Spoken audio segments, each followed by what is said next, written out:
Muy bien, buenos días, buenas tardes, buenas noches. En el video de esta ocasión vamos a hablar acerca de un elemento, cosa u objeto, que viene del griego syrinx, o creo que se pronuncia así, el cual quiere decir tubo. Sí. Este elemento es una invención del cual sí se conoce su autor o autores o promotores o divulgadores, sí.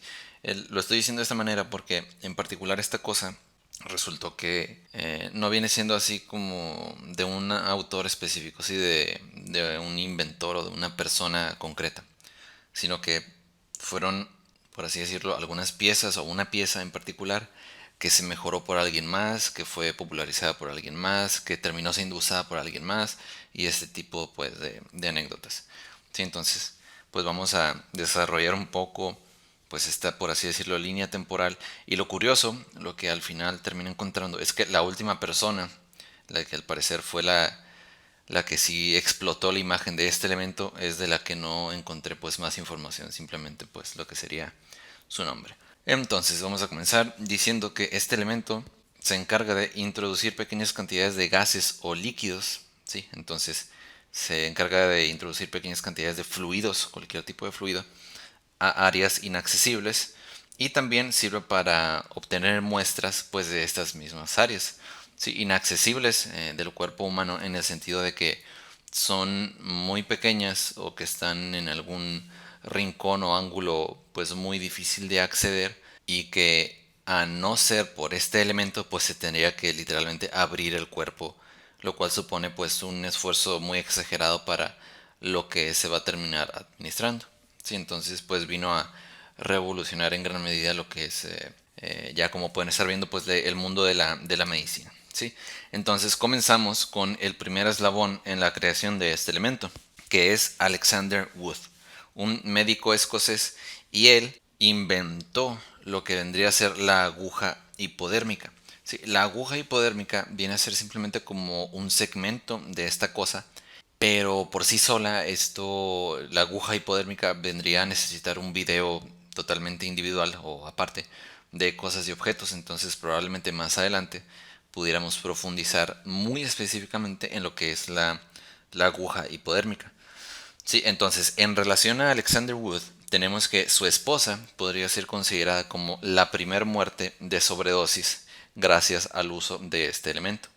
Entonces, pues si no, ya vamos viendo cómo es que los avances científicos o todo lo que tenga que ver con el progreso, pues siempre trae sus puntos negativos y sus puntos positivos. ¿Sí? No todo lo que signifique o no todo lo que conlleve avance, pues va a permanecer en blanco, sí, con saldo en cero o con saldo a favor, sino que siempre va a haber sacrificios que voluntaria o involuntariamente se vayan a tener que ir tomando a lo largo del camino del avance. Sí, pero pues ya, como ustedes pues habrán experimentado o sabrán, pues así es como son la gran mayoría de las cosas. Entonces, siguiendo, fue Charles Gabriel Pravas, un cirujano y ortopedista francés, quien mejoró la ya mencionada aguja hipodérmica. ¿Sí? Entonces aquí vamos viendo cómo ya se van entrelazando dos personas.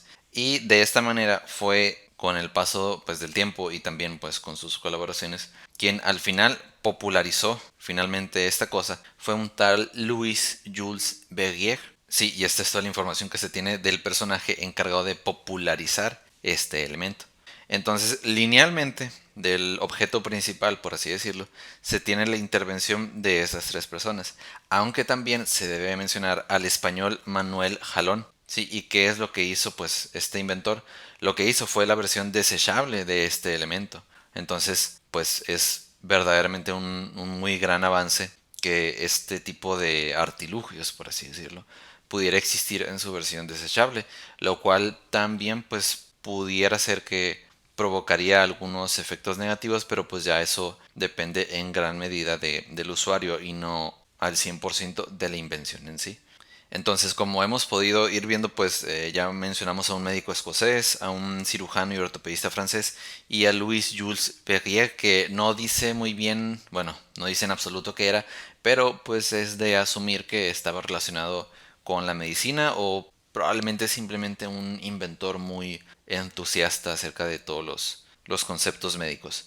Y es así como pues este elemento vino a expandir un poco más el mundo de la medicina. Sí, muy específicamente con todo este tema de análisis de las enfermedades y ya enfocándonos a su principal función o relación mental que se tiene de este elemento, pues a su función para la aplicación de vacunas. Sí, entonces hay muchas áreas en las que se usa este elemento, sirve para muchas cosas, pero pues es una de las principales asociaciones mentales que se le hace a este elemento que conocemos hoy en día como la jeringa.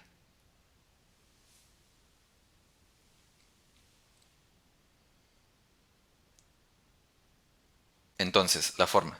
Pues de manera muy general se debe mencionar que la jeringa es un elemento alargado y que en uno de los extremos pues termina siendo muy delgado, que es ahí en donde se encuentra el elemento que ya había mencionado, que es la aguja hipodérmica. Sí, pues más allá de eso tiene dos soportes para los dedos para poder ser trabajada y tiene una forma central que es la de un tubo, que es en donde se va a almacenar el medicamento que deba ser suministrado, donde se va a extraer sangre, sí, en donde se va a almacenar la sangre extraída y todo ese tipo de cosas. Sí, entonces esa es la asociación general que se puede describir de la jeringa. Y pasamos a describirla un poco más específicamente. Comienza con el émbolo, que es insertado en un tubo. Sí, el émbolo viene a ser este empaque o elemento divisorio, que es en donde se va a contener pues el fluido que va a almacenar la jeringa, y después con una pequeña abertura se conecta todo el resto del tubo a la aguja hipodérmica. Sí, ya para simplemente mencionar un poco acerca de la aguja hipodérmica, fue inventada, pues ya muy específicamente, por Alexander Wood en el año 1853. Sí, Alexander Wood tiene que ver con la jeringa y también ya más específicamente con la aguja hipodérmica, que de las agujas pues en su video se podrá hablar, pero hay tipos, hay diámetros, hay tamaños, hay materiales, hay puntas, hay muchos tipos de variables que definen a las agujas hipodérmicas. Entonces eso pues se verá más adelante. La mayor diferencia que hay de una jeringa a otra, a diferencia, o bueno, sin mencionar lo que son materiales y uso y todo ese tipo de cosas, son los tamaños por volumen. ¿Sí? Entonces, cada tipo de jeringa, si es para, no sé, algún tipo de medicina, va a ser un volumen de fluido muy pequeño. Mientras que si es para extraer sangre o si es para... Bueno, sí, principalmente ese tipo de cosas, las más comunes que son de extracción de fluido de algún cuerpo, pues es para muestras de sangre, sí, un examen sanguíneo. Entonces, algunas veces esas vienen a ser las jeringas que se pueden presentar en una, pues, opción individual que vienen a tener la mayor cantidad de volumen en lo que es el tubo, que puede ser separado para analizarse la muestra.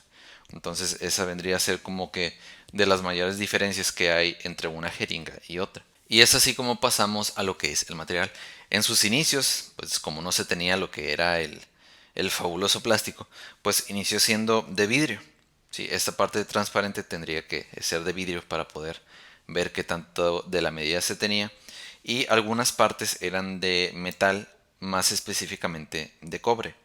No sé si también se llegara a usar lo que es el acero o el acero inoxidable para hacer en vez del cobre el resto del cuerpo de la jeringa, pero sí lo que vendría a ser en el futuro de acero inoxidable es la aguja hipodérmica. Más no sé si el cuerpo también fue pues diseñado o construido con este material.